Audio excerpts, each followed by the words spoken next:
The debate continues over the council's controversial local alcohol policy, putting the spotlight on off and on licensed premises around the city. The Christchurch City Council have been working on tightening alcohol rules, looking at where and when alcohol can be sold. However, one Christchurch bar owner in Riccarton, outside the CBD boundary, says if the draft local alcohol policy went through in its current form, suburban bars could suffer majorly. If the policy went through and central city bars were able to open till 3 a.m. with a one-way door policy from 1, the effect would be that people would be leaving the suburbs as early as midnight, if not earlier, to get into town to attempt to ensure that they actually got inside the bars. So in fact, a closing time of 1 a.m. in the suburbs would in fact become a de facto closing time of, say, midnight, and to be perfectly frank, that would devastate probably most suburban bars.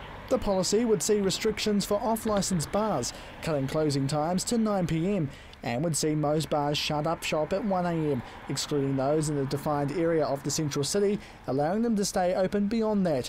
Bart Filler says the council should be focusing on off-licensed premises, tackling the problem of those who binge drink on private property.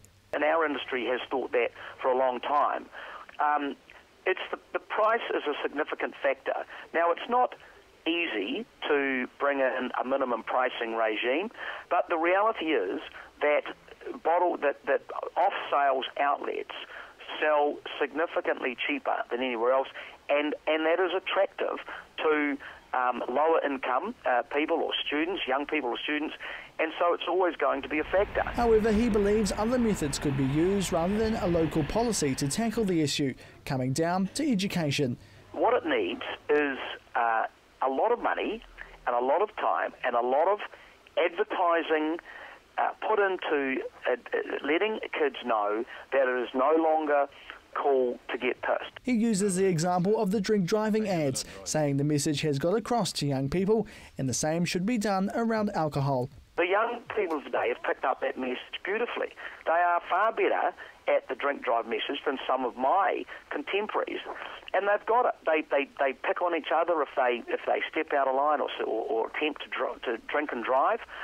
And that's the sort of methodology that will change the culture, not legislation. Legislation will not change it. Filler has been a part of the hospitality industry for 35 years and says a lot has changed over the decades. The difference between now and going back to the 80s, it's almost an unrecognisable industry. The people are well behaved, they're not intoxicated, there are strict disciplines around those sorts of things.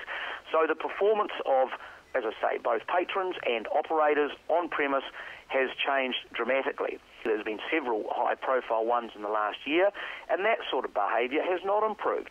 So by driving more people from licensed premises to private premises is simply going to propagate that sort of behaviour. But he says prices and bottle stores and supermarkets need to be looked into to help curb the problem, but he says that would be a difficult task. But picking on licensed premises, to try and solve any binge drinking culture in this society is not going to work. The draft policy still has time to be looked at again before any final decision is made. Jared McCulloch, CTV News.